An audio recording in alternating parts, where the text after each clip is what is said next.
இப்போ மார்னிங் லைவ்ல அமித்தும் சாண்ட்ராவும் பேசிகிட்டு இருக்காங்க. அப்போ வந்துட்டு சாண்ட்ரா வந்து ஆல்ரெடி திவ்யா பற்றி பேசினதை நான் ஒரு வீடியோவாக போட்டிருக்கேன். அப்போ வந்துட்டு அமித் சொல்லார், சரி அவங்க தான் ட்ரிகர் பண்ணுறாங்கன்னு தெரியுதுல்ல, நீங்கள் வேறு யார்கிட்டயாவது பேசலாம்ல, இப்படியே இருக்கிறீங்க. கானா வினோத் அப்படிலாம் கொஞ்சம் பேர் ஃபேராக விளையாடுறாங்கங்கிற மாதிரி வினோத் அண்ணாவோட டாபிக் ஸ்டார்ட் பண்ணுறாரு. ஸ்டார்ட் பண்ண உடனே சாண்ட்ரா சொல்கிறாங்க, ஐயோ அவரை பற்றி என்கிட்ட பேசாதீங்க, அவர் நேற்று அப்படி கேட்குறாருன்னு சொல்லிட்டு ஒரு டீட்டெயில்டாக ஒரு எக்ஸ்ப்ளனேஷன் கொடுக்குறாங்க. சத்தியமாக எனக்கு புரியலை. எதெல்லாமோ அவங்க சொல்கிறது பார்த்தாலே ஏதோ ஃப்ரேம் பண்ணி இல்லாத ஒரு விஷயத்த சொல்கிறது மாதிரி இருக்குது.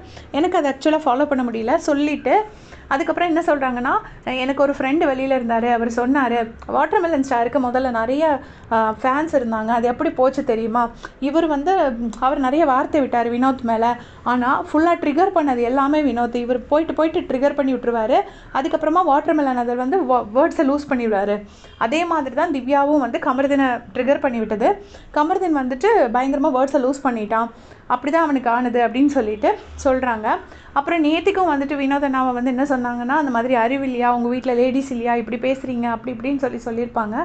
வினோத் அண்ணாவுக்கு வந்துட்டு இவங்களுக்கு சாண்ட்ராக்கு பீரியட்ஸுங்கிறது தெரியுமா தெரியாதாங்கிறது எனக்கு தெரியாதுங்கன்னு கத்தியிருப்பாங்க.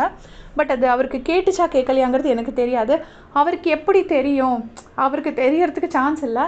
உடனே இங்கே சாண்ட்ரா என்ன சொல்கிறாங்கன்னா, நான் வந்து அங்கே நின்று பேசினாலும் இவங்க எல்லோரும் என் மேலே வந்து சாமி ஆடிடுவாங்க, பயங்கரமாக இது பண்ணிடுவாங்க அப்படிங்கிறாங்க. நேற்று சாமியாடின மாதிரி பிஹேவ் பண்ணது யாருங்கிறத லைவ் பார்த்தவங்களுக்கு தெரியும்.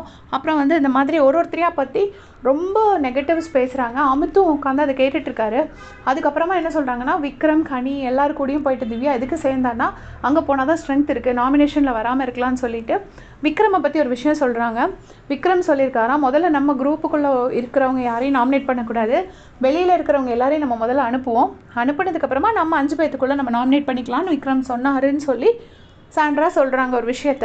அப்படி விக்ரம் உண்மையிலே சொன்னாரா சொல்லலையாங்கிறது எனக்கு தெரியாது. ஏன்னா இவங்க வந்துட்டு நிறைய விஷயங்கள் சொல்கிறாங்க, எல்லாமே நம்ம லைவில் கவனிக்காத விஷயங்களாக இருக்குது. அதில் உண்மை இருக்கா பொய் இருக்காங்கிறது உண்மையிலே தெரியாது. உங்களுடைய கமெண்ட் சொல்லுங்கள்.